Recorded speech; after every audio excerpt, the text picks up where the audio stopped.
What are those people thinking? Nuclear hot seat. What have those boys been drinking? Nuclear hot seat. The corium is sinking. Our time to act is shrinking, but our activists are linking. Nuclear hot seat. It's the bomb. Welcome to Nuclear Hot Seat, the weekly international news magazine keeping you up to date on all things anti-nuclear. My name is Libbe HaLevy. I'm the producer and host, as well as a survivor of the nuclear accident at 3 Mile Island from just 1 mile away. So I know what can happen when the so-called nuclear experts get it wrong. This week we have 3 separate features for you. We again get updated on the latest news, or lack thereof, on the explosion and radiation leak at the WIPP site in Carlsbad, New Mexico. We talk with the ever-reliable Don Hancock of Southwest Information and Resource Center to learn what is and is not being said. Then, 3 Mile Island Alert's Scott Portzline helps us understand the flawed natures of the Nuclear Regulatory Commission's computer program to analyze potential nuclear reactor accident consequences. This is based on his participation in last week's webinar that was put together by NIRS, Nuclear Information and Resource Service. And in our Voices from Japan series, we learn about the long reach of TEPCO's censorship as it impacted filmmaker Yumiko Hayakawa and her film A Woman from Fukushima, about Fukushima refugee and former nuclear hot seat interviewee Setsuko Kita. These interviews, plus Numbnuts of the Week, and all the rest will be coming up in just a few minutes. Today is Tuesday, July 15, 2014, and here is the week's anti-nuclear news. We'll start by catching up with TEPCO, Tokyo Electric Power Company, the benighted company that has been running Fukushima Daiichi and the rest of us into the ground. On Friday, July 11, TEPCO announced that the cooling system of Reactor 6 spent fuel pool was temporarily suspended for a technical problem. This is in addition to last week's suspended cooling system in Unit 5. Reactor 6 was in the process of removing all fuel assemblies from the reactor to the spent fuel pool in order to centralize the fuels being cooled down. The cooling system was intermittent while they were transferring the fuel. The cause of the suspension was water leakage from the same valve as last week on Unit 5. The Reactor 5 temperature jumped up 13 degrees Celsius, meaning 55.4 degrees Fahrenheit, while losing the coolant system for only 2 days. TEPCO admitted that if they couldn't reboot the coolant system, the spent fuel pool temperature would have gone over the safety limit in 5 days. The problems at Fukushima are, of course, not going unnoticed in Japan. Professor Hiroaki Koide, a Kyoto University reactor research incident professor and a former nuclear hot seat interviewee on our Voices from Japan series, said that the Fukushima plant is now like a swamp of radioactive material due to the contaminated water.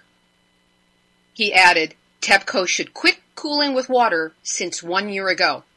However, from TEPCO's assumption, it is impossible to shift to air cooling because they can't identify the exact locations of the molten fuel. Koide said, I would build a roof on the entire site. 11,000 tons of contaminated water are in underground trenches connected to the number 2 and 3 reactor turbine buildings. Contaminated water began seeping into them after the onset of the March 2011 nuclear crisis. If the contaminated water is not moved from the trenches, it could eventually leak out. Up to 400 tons of radioactive groundwater that flows into the basements each day must be pumped out, stored, and treated, and on-site storage is edging closer to capacity.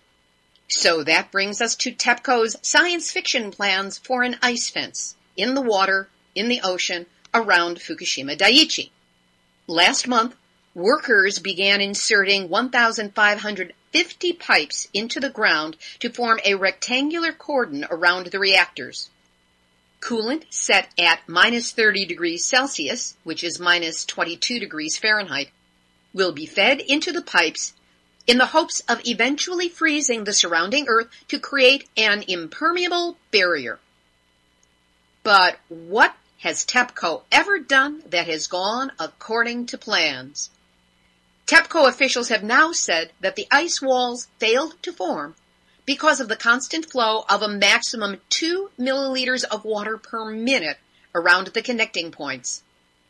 Toyoshi Fuketa, a commissioner with Japan's Nuclear Regulation Authority, which is their version of the Nuclear Regulatory Commission we have here in the States, has instructed TEPCO to come up with steps to resolve the matter by the end of July, arguing that the frozen walls should be able to withstand certain levels of water flow under normal circumstances, as though anything at Fukushima is normal.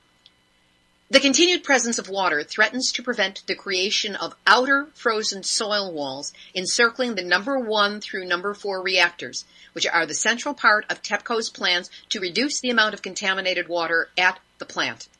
But right now, instead of a series of popsicles holding back the water, they've got a slushy.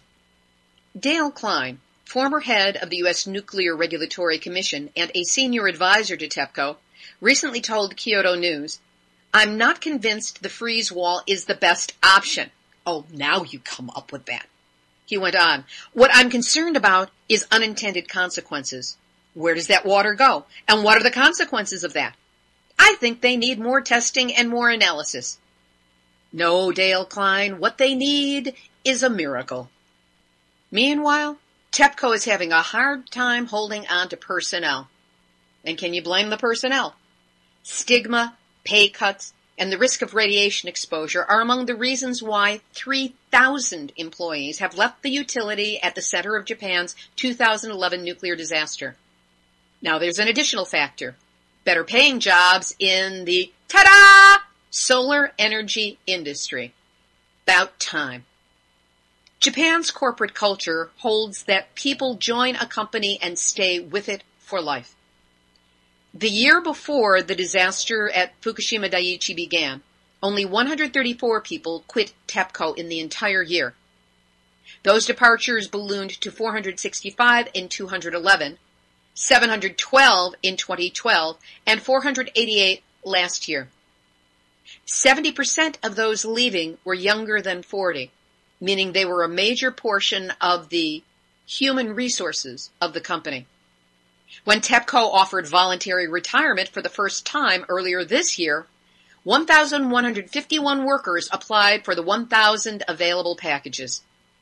One executive who quit TEPCO in 2012 said, "No one is going to want to work there if they can help it." Enough about the travails of TEPCO.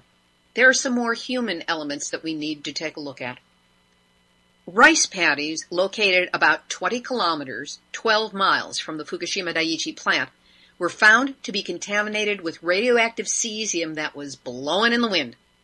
The Fukushima prefectural government revealed that last year's harvested rice from 14 locations in the city of Minamisoma contained more than 100 becquerels of cesium per kilogram.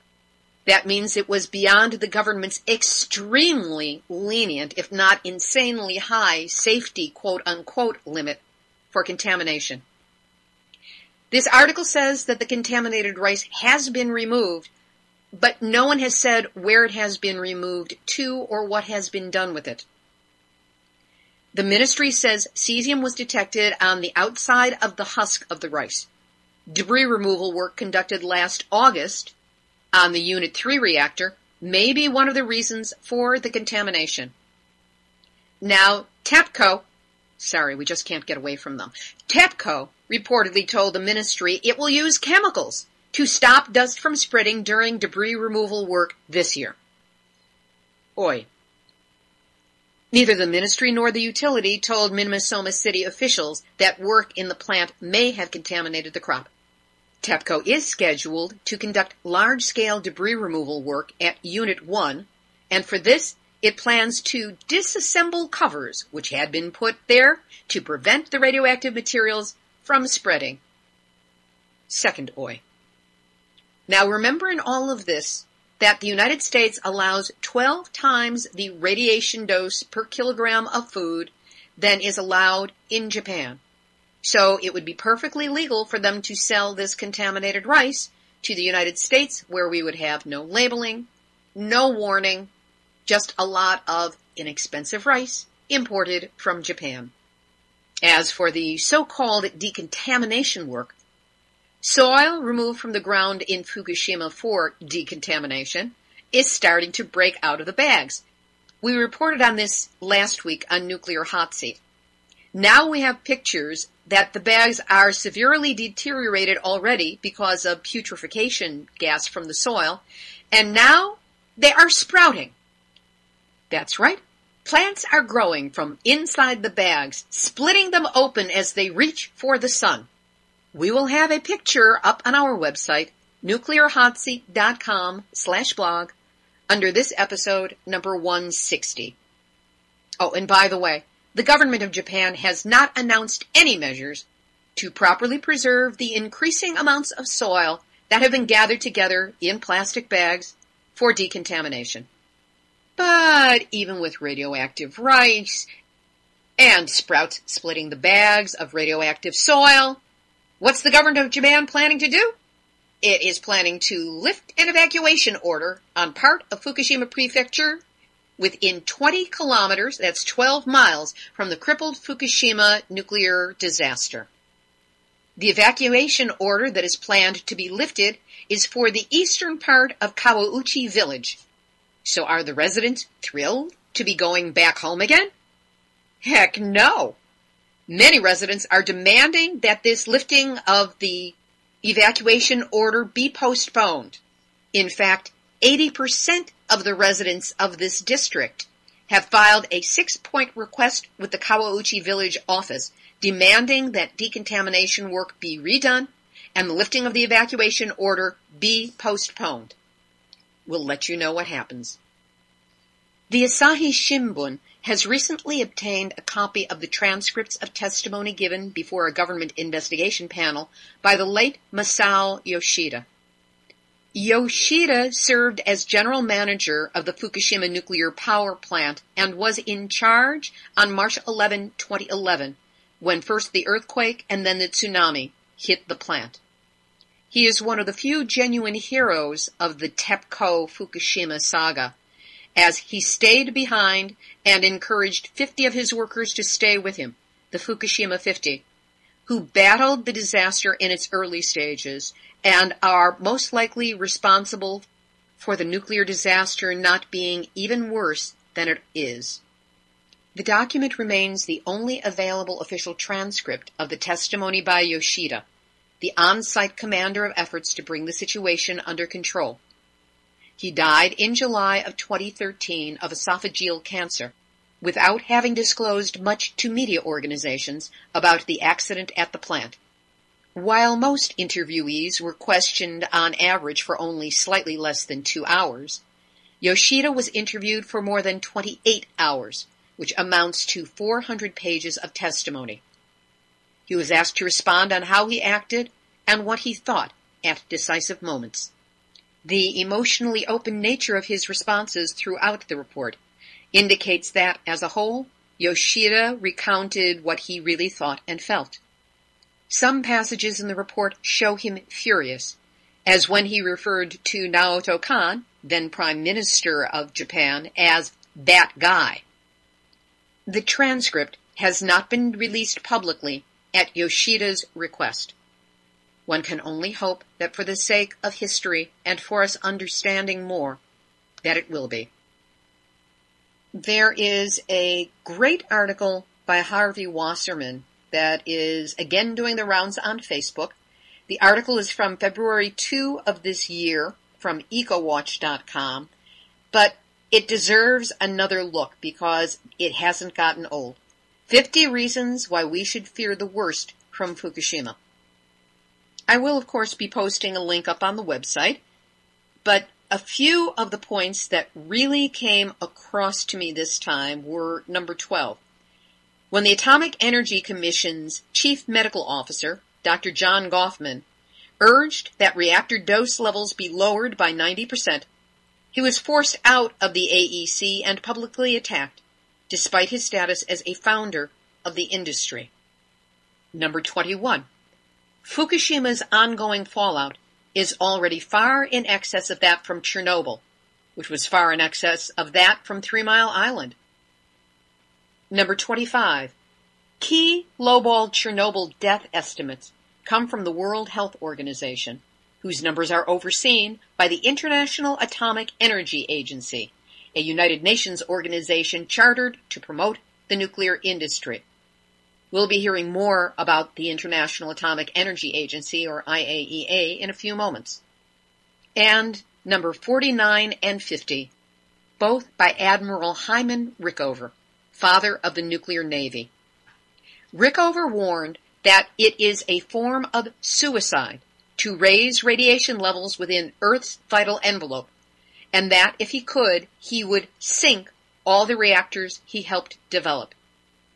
In 1982, Rickover said, "Now, when we go back to using nuclear power, I think the human race is going to wreck itself, and it is important that we get control of this horrible force and try to eliminate it." That's what the father of the nuclear navy had to say about radiation levels. So what does the U.S. Environmental Protection Agency say? They're saying, wow, let's raise those levels. They're way too low. And they're interfering with America's economy. The EPA is kindly giving those of us who they call receptors, not people, receptors, until August 3rd to tell them if and how they should change the radiation standards for the nuclear power fuel chain. Fukushima Fallout Awareness Network on Facebook posted a great rebuttal to the EPA's proposed change in standards that was written by Diane DeRico of NEARS.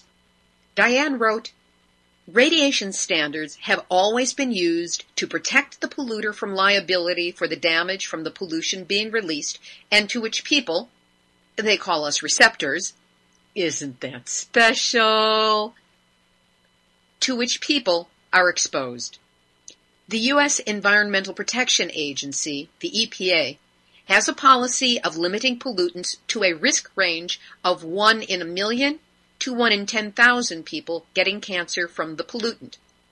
Current allowable exposure of 25 millirem per year from each nuclear fuel chain facility is a risk of 1 in 500, and the EPA is considering changing its regulations. It wants to update how it calculates doses. The changes could make it legal for nuclear power fuel chain facilities to release more radioactivity without admitting that is what they are doing. The perspective of NEARS is that EPA regulation should address the most vulnerable stages of life. According to available data, young females are at the greatest risk from ionizing radiation, so we are calling for limits to be set based on limiting their, or our, risks at that stage of life. The EPA needs to incorporate a non-cancer hazard index for non-cancer health effects from radiation. No increases in allowable contamination above what is currently the rule, and do not set new water standards for nuclear facilities. And even in doing all of this, Diane wants us to remember that the first lie is that regulations protect people. The deadline for comments is August 3rd, and we will have a link to the EPA site where you can place your comments at nuclearhotseat.com under this episode, number 160. Last week, the Nuclear Information and Resource Services, or NIRS, along with 3 Mile Island Alert, held a webinar to expose the latest nuclear accident study as being faulty. The study, known as SORCA, standing for State-of-the-Art Reactor Consequences Analysis, has been accredited by the NRC. Scott Portzline is a member of 3 Mile Island Alert and a regular contributor to Nuclear Hot Seat. We spoke with him about the SORCA program. First, Scott, what is SORCA? Sorka is a type of probabilistic risk analysis used by the Nuclear Regulatory Commission to examine the consequences of nuclear accidents. It's the same type of study which gave us the line used in the movie The China Syndrome, and that line was that a severe accident could render an area the size of the state of Pennsylvania uninhabitable. The designation state-of-the-art primarily refers to a computer program created at the Sandia National Laboratories which was used to run the simulations. Sorka used data from the Peach Bottom plant here in Pennsylvania and the Surrey, Virginia plant to create the accident scenarios. Scott, you say that Sorka is defective. What's wrong with it? Well, there are many reasons, but the primary reason is that the study was manipulated and rigged. This was done by cherry-picking data and limiting accident scenarios to one where radioactive releases were delayed and smaller than in previous studies. In fact, I have an internal email from the Nuclear Energy Institute suggesting that the scenarios be limited to ones where the containment building remains intact. This would mean that just about anything that went wrong inside the plant, as long as containment was not breached, then no one was harmed. And this was the results the industry was seeking. When Niels Diaz was chairman of the NRC, he had this to say about what became the Sorka study. Even if worst case things happens, we have plenty of time to protect the people of this country. So what I'm saying flat out is that there are no quick mechanism for significant releases of radioactivity that we have identified. In all cases, there is time to protect the American people. And that's the answer that we needed. That's the answer that we have. Of course, that statement about no quick mechanisms for significant releases is far from the truth, and one of the reasons Sorka did not examine earthquakes, fires, and aircraft crash scenarios. But that last line indicates that the agenda of Sorka was actually to provide the favorable conclusions which the NRC needed. The problem is, there has never been a timely evacuation order, let alone a timely evacuation at any of the world's nuclear accidents. How accurate are the computer renderings of the scenarios? They are more unreliable than a polygraph, a lie detector test. First of all, the Melcore software, that's the name given to the computer coding, MELCORE, didn't meet the U.S. Department of Energy's quality assurance standards for safety software. Secondly, Sorka fails to mention that the software can easily create divergent results. And the Los Alamos National Laboratory says that the new codes are more complex and more ambitious, but not as closely coupled to experiments and theory as they need to be. It also said that, quote, experimental and theoretical science are mature methodologies, but computational science is not.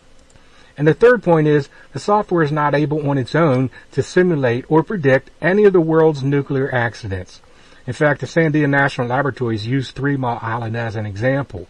It said that the ability to use a computer code such as Melcore for prediction of severe accident progression is best early in the accident and then becomes progressively less certain later in the accident. This is the result of the accumulation of error and uncertainty.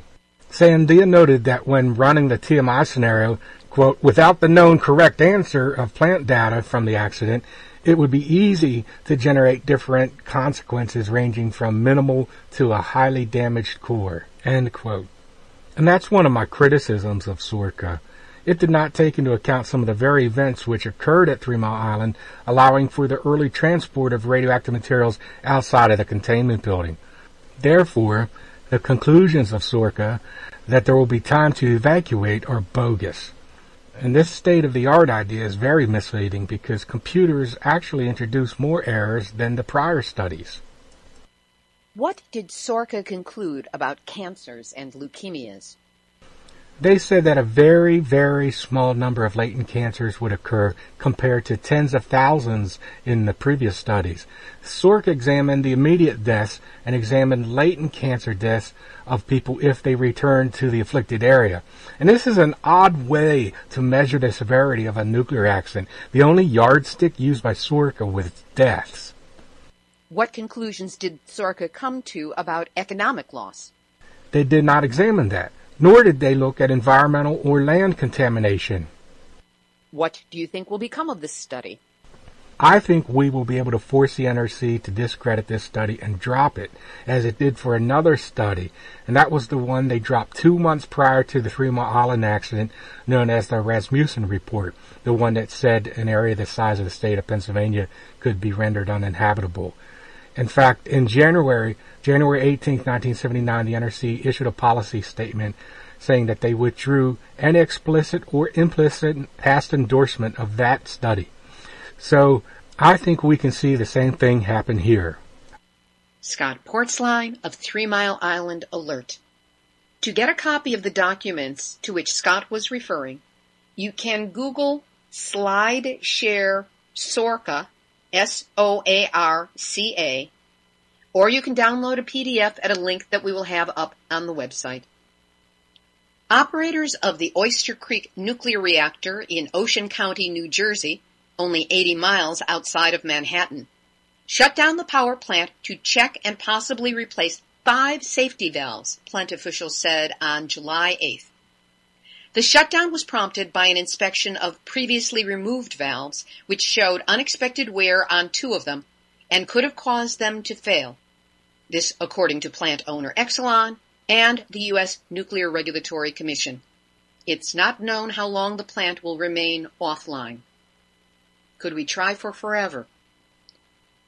The potential problem began in late June during a maintenance inspection of the valves. NRC officials said that raised a red flag with nuclear critics, who questioned why a plant shutdown was not required sooner by the NRC. Arnie Gunderson of Fairwinds Energy Education and Fairwinds Associate, an independent nuclear analyst, said, "The valves are designed so you can do without one, you can possibly do without 2. But that's the question.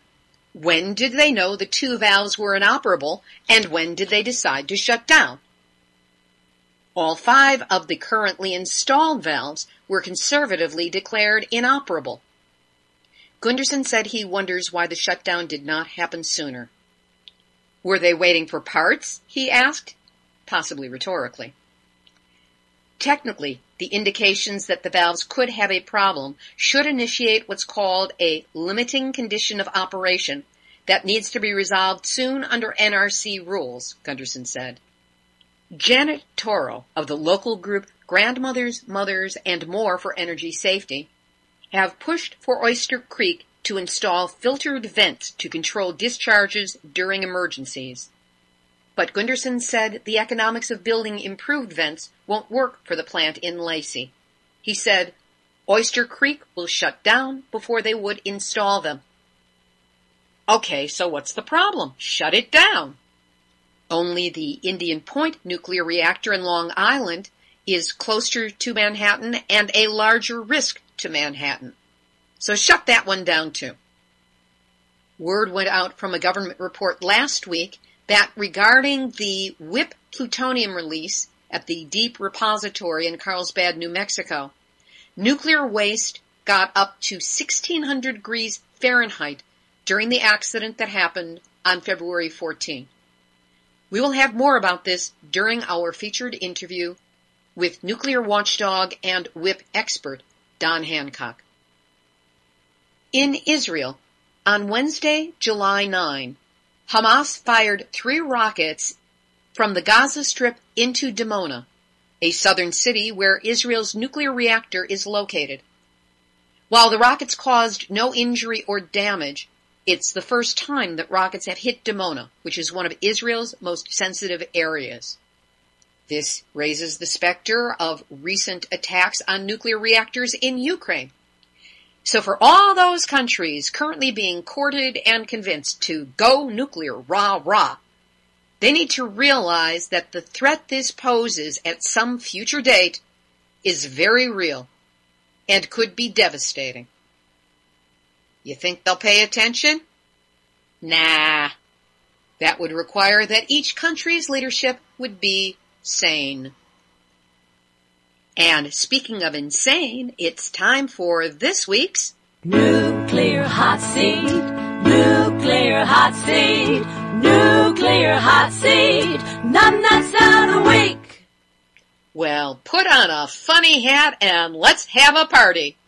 the International Atomic Energy Agency, the IAEA, that pro-nuclear group that put a sock in the World Health Organization when it came to saying anything against nuclear, is celebrating almost 50 years of working with the Food and Agriculture Organization of the United Nations. Woohoo! The IAEA is touting the fact that they have been using hashtag nuclear technology to address issues related to food safety, animal production, and incest pest control. That's right, if there's a pest, let's just nuke 'em. When it comes to food safety and nuclear, what could be a better combination? And animal protection, just talk to all of those animals in the process of species collapse in the middle of the Pacific Ocean.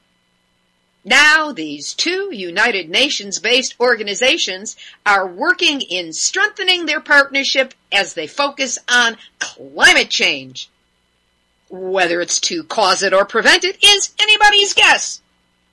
So here's the fun part. The IAEA is asking, what challenge do you think our partnership is best suited to tackle? Let us know as a commentary below. We will give you a link to where you can find that below, and I suggest you figure out a party of your own so that you can give them the best possible answer that they deserve.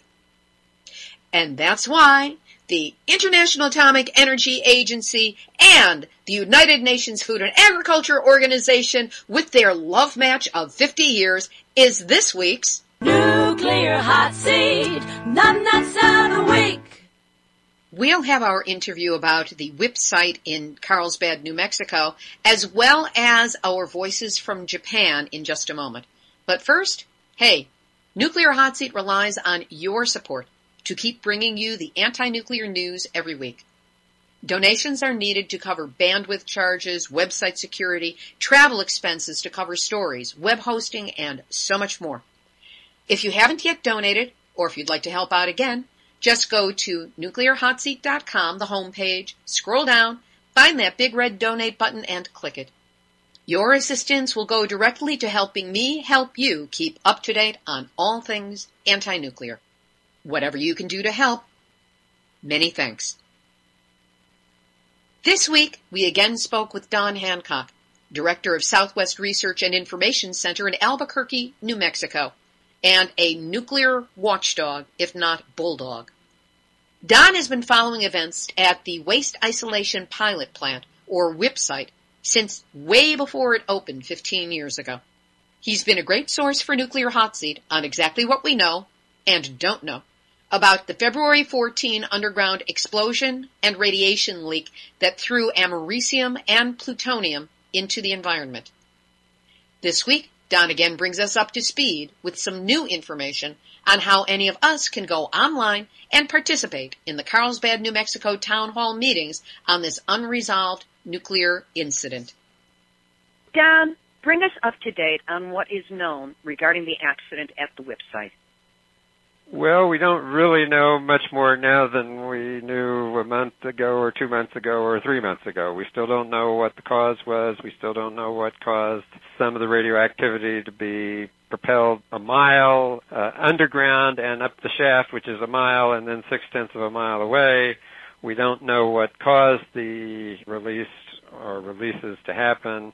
We don't even know how many containers were involved. There's been one container found to be breached, but DOE and their contractor are spending a lot of time, effort, and money to try to get the cameras to go through the entire room to look as well as they can at all 258 containers, because even they aren't sure that the one container that they do have pictures of is the only one that's breached, etc. So all of the major things that we need to know, we still don't know 5 months after the event. Los Alamos said that in the waste stream that there were 55 containers that contained nitrate salts as an oxidizer mixed with the suspect kitty litter. How many of those containers are still on site at WIP?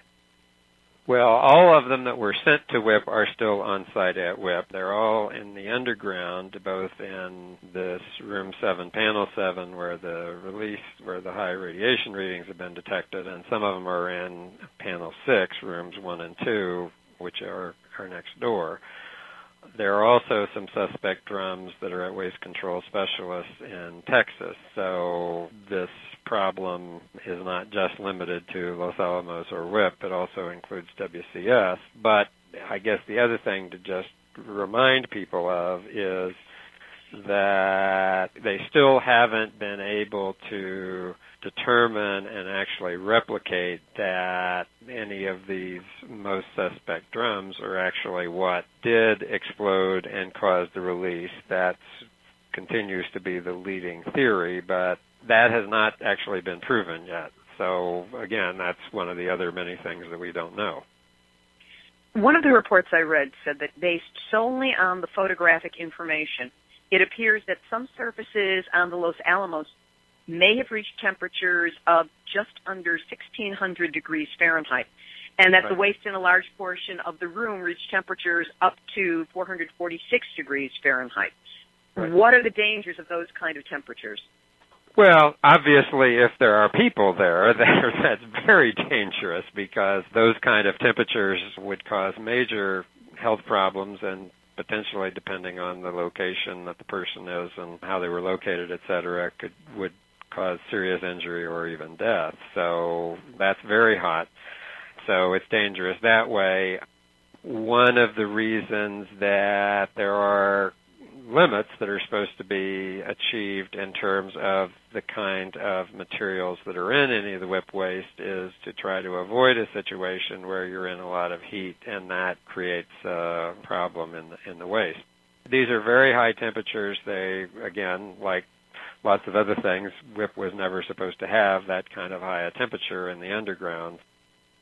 We don't know what happened to cause those higher temperatures, and we don't really know how the various containers and the waste in the containers reacted to it. We do know that the bags of the magnesium oxide were pretty well dissolved, and so the magnesium oxide from lots of pictures is kind of scattered all over the place. But again, we don't know, because none of the containers, none of the waste, the magnesium oxide, none had gone through any kind of testing of exactly what happens when you're at such high temperatures, because, again, such high temperatures weren't supposed to exist. As to the waste drums that are at WCS in Andrews, Texas, that is a facility that provides above-ground storage as opposed to the deep repository at WIP. What, if any, additional steps have been taken to protect them or protect us from them? You are correct insofar as it relates to storage of the kind of transuranic waste that came from Los Alamos to WCS, although the major activity that WCS does is to put so-called low-level waste into shallow land burial, several feet underground and then a few feet of dirt on top. So you are correct, none of that is deep geologic repository like WIP, but most of the waste at WCS is normally in this shallow land burial. So the waste that came from Los Alamos was supposed to be in a storage building on the surface, and that's where it was originally put. My understanding is, and there's not full disclosure of exactly what's going on at WCS, but multiple sources have said that the most suspect drums from Los Alamos have been taken out of this building where the waste originally was, has been put in a concrete container to, again, sort of like a blast container to contain the waste if there was some further kind of release. And then it's actually been put below ground, apparently, and hopefully in some retrievable form. And the argument for putting it underground is both to keep the temperature lower, the physical temperature lower, because it's pretty hot in West Texas this time of year, and to provide additional protection in case there was some sort of release. We've been told that there are a variety of protective measures like what I've described that have been taken at WCS. There hasn't been a full public disclosure that I'm aware of exactly what is happening to each of the containers from Los Alamos to the WCS. How are the workers doing? And has there been any discussion in the community or for the workers about the difference between internal and external radiation contamination and how internal contamination, as has been confirmed for those 22 workers, is more dangerous to their health? DOE and Nuclear Waste Partnership, the contractor, have taken the position that the workers don't need to have any further testing done because they calculate that they receive less than 10 milligram internal dose. They don't need any treatment. They, aren't going to suffer any health effects. The site managers also confirmed to me that the health insurance that those 22 workers have does not cover them having any kind of a second opinion about the exposure they receive. So if any of the workers are actually getting any treatment or any further analysis, they're paying for it themselves because DOE and the contract and the health insurance isn't paying for it. So all of those are bad things. We don't know. We haven't heard from those 22 workers publicly. For the first time last Thursday evening at the Carlsbad Town Hall meetings that happen every 2 weeks now, there were 3 workers who were introduced as being 2 national and 1 local steelworker union representative that represents some of the workers at WIP. And one of the few things they said, they were asked some questions, and they did respond. So the union representative said they still haven't even received all the data that they asked DOE and the contractor to provide them about the exposures and, as they put it, the false positives and the false negatives that, in theory, they've been told about. So that tells me a couple of things. That tells me that there still are workers that are concerned about the health situation, and it confirms something that's really bad, that DOE and the contractors aren't even making all of the information they have available to the workers.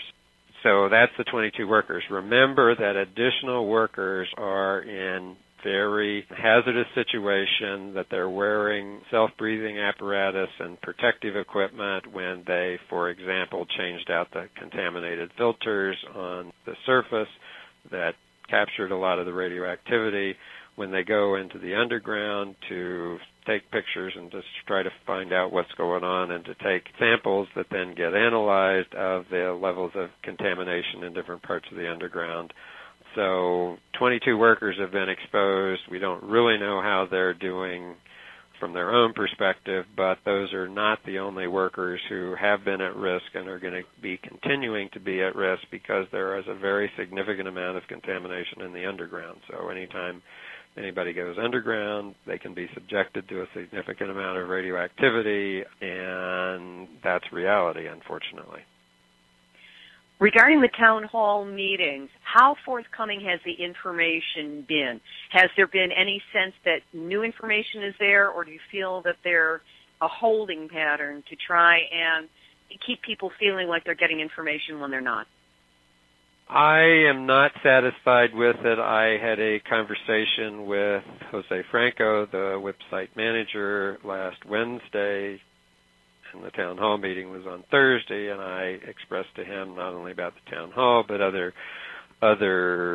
situations in terms of what's being made available on the website and otherwise, that not enough information was being made available in a timely fashion.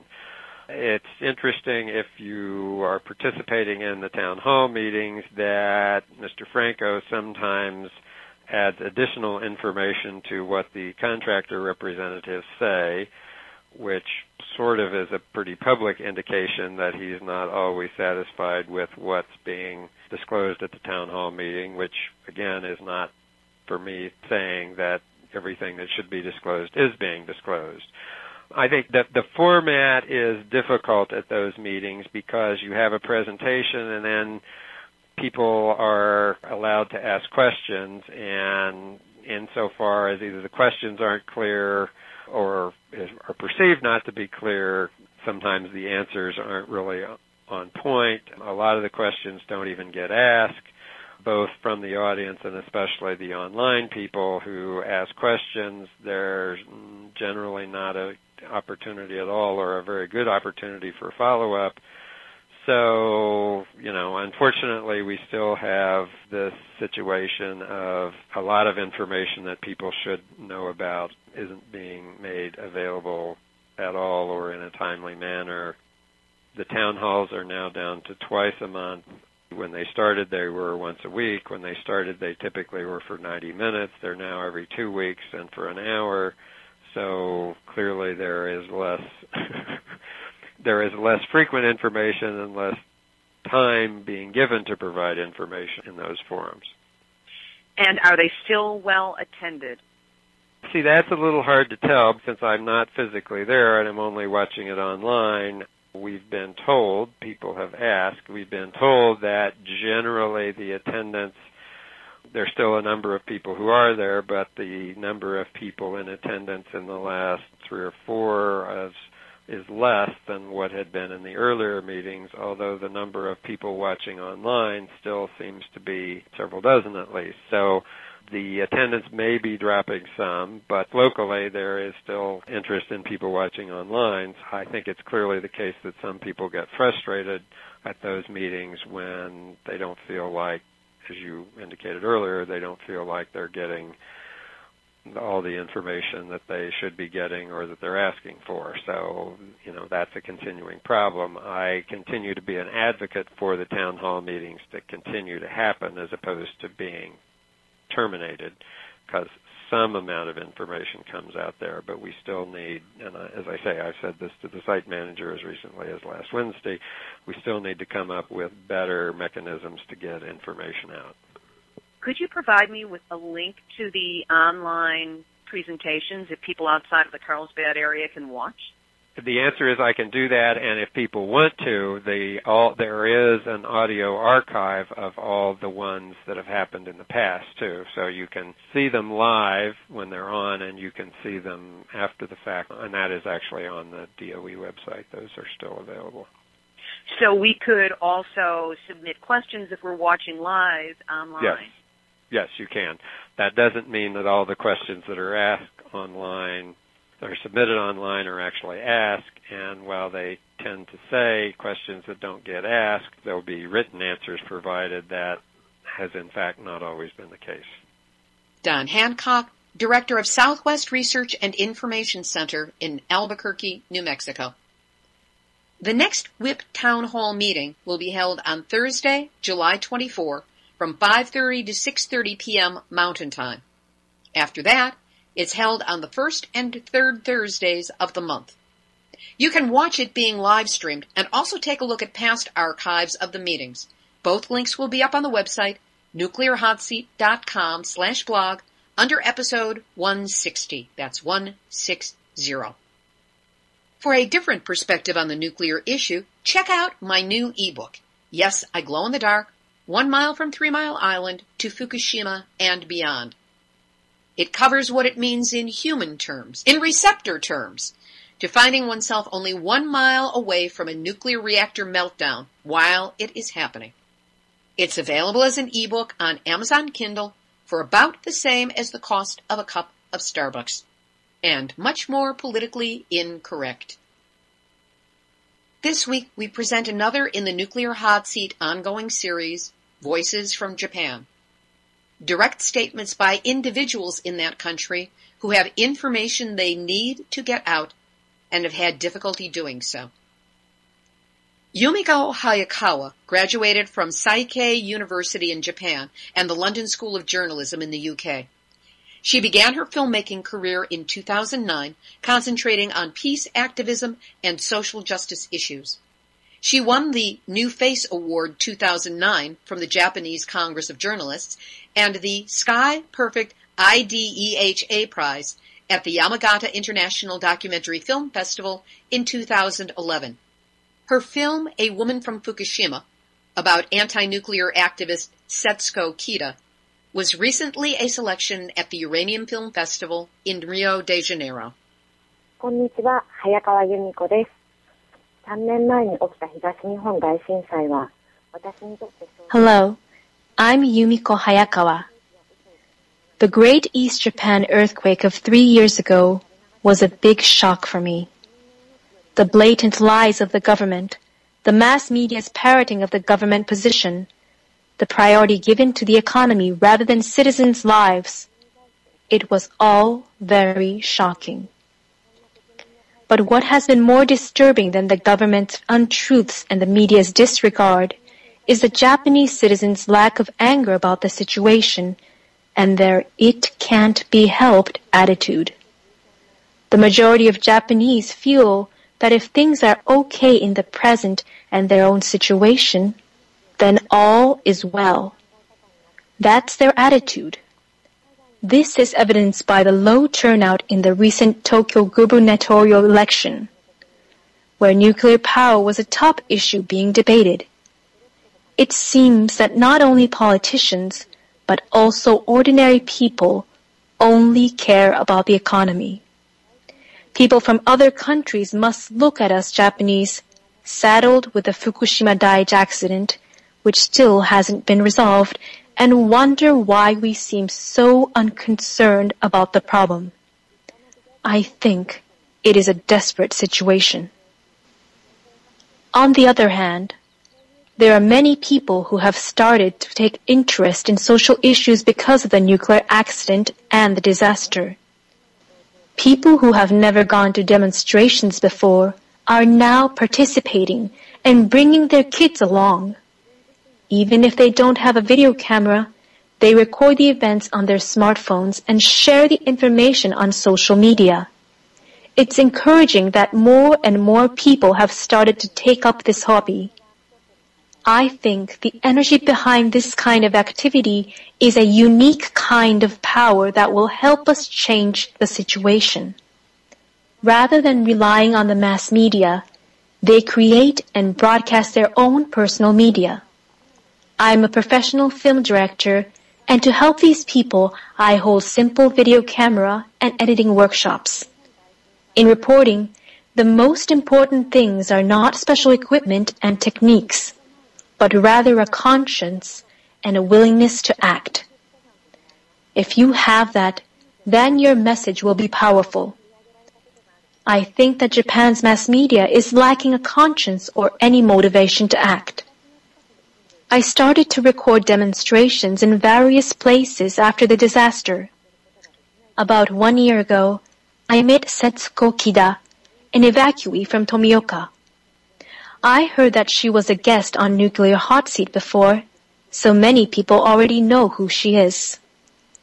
Even though people who lived closest to the nuclear power plant are the victims who have suffered the most, they are unable to raise their voices. Kida-san is a valuable asset to the movement since she is able to speak publicly about herself and her family and express her anger toward the government and TEPCO. I followed Kida-san around for about a year and recently finished making the documentary A Woman from Fukushima. Through Kida-san's story, I have tried to illustrate how Japan's social structure has supported the nuclear industry, as well as emphasize the importance of raising our voices. I would like people around the world to see the film, and I have subtitled it in English. I would be happy if you could watch my film. I have had many private screenings, but haven't screened it in a public venue yet. One of the reasons is that there are many theaters that are subsidiaries of TEPCO and will not screen any films related to the nuclear accident. One place happened to be a pro-nuclear parliament member's district, and the film was refused. I was told to screen another one of my films that didn't have anything to do with the nuclear issue. The will of the nuclear village and TEPCO has invaded the deepest corners of our lives and relationships. It seems like the theaters think it's safer not to screen my film just in case someone complains. No one wants to make waves, and this results in self-imposed control. We are strangling ourselves by worrying that the government might attempt to censor us before we even try to speak out. As someone working in the media, as a documentary filmmaker, I am very concerned about this trend. To resist this situation, we have to create an atmosphere where people feel safe speaking out. People should think, if we hit an obstacle, we should deal with it then. If we are pressured, then we should object. If there's a problem, we have friends to help us. I think the most important thing is to foster an environment in which people can feel like this and keep on expressing themselves. I want to work with people overseas to help resolve the problems in Fukushima and make sure that we don't cause another Fukushima somewhere else. Thank you for the opportunity to speak on this program. スピーチを聞いてくださり、どうもありがとうございました。 Filmmaker Yumiko Hayakawa. Voices from Japan posts in both English and Japanese versions on our website, nuclearhotseat.com, this time under episode number 160. Here's today's final thought. Remember the movie Groundhog Day? That's the one where Bill Murray plays a weatherman sent to cover the Groundhog Day ceremony in Puxatawney, Pennsylvania, to see if the groundhog will see his shadow, be scared, and winter will go on even longer. Murray keeps waking up to every day being the start of the exact same Groundhog Day, over and over and over again. Now, no one else is aware of this loop in the time-space continuum. They only live the day once, but he lives it thousands of times, each time getting to make choices about what he does, what he says, how he responds to other people. In the course of this endless repetition, he finally gets the day right. And that's when it's the next day for real and he gets to leave as a better person with more kindness and wisdom in his heart and, oh yeah, the girl. In putting Nuclear Hotseat together week after week, I've started to feel as if I'm stuck in a nuclear Groundhog Day. The players are the same. The manipulation is the same. The NRC and the EPA are in league with the nuclear industry. The IAEA claims the high ground it doesn't deserve, posing as a nuclear good guy as it stifles the World Health Organization from telling the truth about radiation health impact. Fukushima keeps leaking. TEPCO keeps lying. And we activists keep jumping up and down screaming, "Pay attention! This is important!" as nobody does. It can and has been disheartening. Now, I'm good at producing reports for Nuclear Hotseat, or writing on Facebook and elsewhere as if I'm happy with my sarcasms, or witty observations, or insightful responses, but in truth, some days I wish I could join the mindless, ignorant crowds, say the heck with it, and pretend that nothing nuclear exists. Do you relate? Then, of course, I get a good night's sleep, remember to take my adrenal supplements, get an email with good news, or an unexpected donation to the show. Or maybe, just maybe, we win one incremental victory in our battle against all things nuclear. Or maybe I just finish one of these shows and think, wow, that wasn't so bad at all. And I take heart, and gird my loins to do it all over again next week, and the week after that, and the week after that. Groundhog Day. But hey, he not only got through it all, he got the girl and a great new perspective on life. The rest of us should only be so lucky. This has been Nuclear Hotseat for Tuesday, July 15, 2014. Material for this week's program has been researched and compiled from enenews.com, our friend Iori Mochizuki and his blog Fukushima Diary, Asahi Shimbun, The Guardian, AP, NHK, Mainichi, NEARS.org, Fairwinds Energy Education and Arnie Gunderson, the EPA, JinHoosNet.com, the IAEA, Harvey Wasserman and EcoWatch.com, and the ever-vigilant Nuclear Hotseat Facebook community. If you haven't yet, please friend us. Voices from Japan is a co-production of Nuclear Hotseat and the Families for Safe Energy team. My esteemed co-producer for the series is Beverly Finlay Kaneko. This week's English voiceover artist was Alpha Takahashi. Theme music written by me, sung by Marilee Weber. Nuclear Hotseat is syndicated by UCY-TV and AirProgressive.com. Our archive is available on iTunes. You can subscribe under podcast to get it, or find us on the newly searchable website, nuclearhotseat.com. Nuclear Hot Seat is the activist voice on nuclear issues, so if you have a story lead, a hot tip, or a suggestion of someone to interview, send an email to info@nuclearhotseat.com. We are copyright 2014, Libbe, HaLevy, and Artistry Communications. All rights reserved, but fair use allowed. You have my permission to reuse this material as long as proper attribution, website, and email are included. This is Libbe, HaLevy of Artistry Communications, the heart of the art of communicating, reminding you that we've all had our nuclear wake-up call.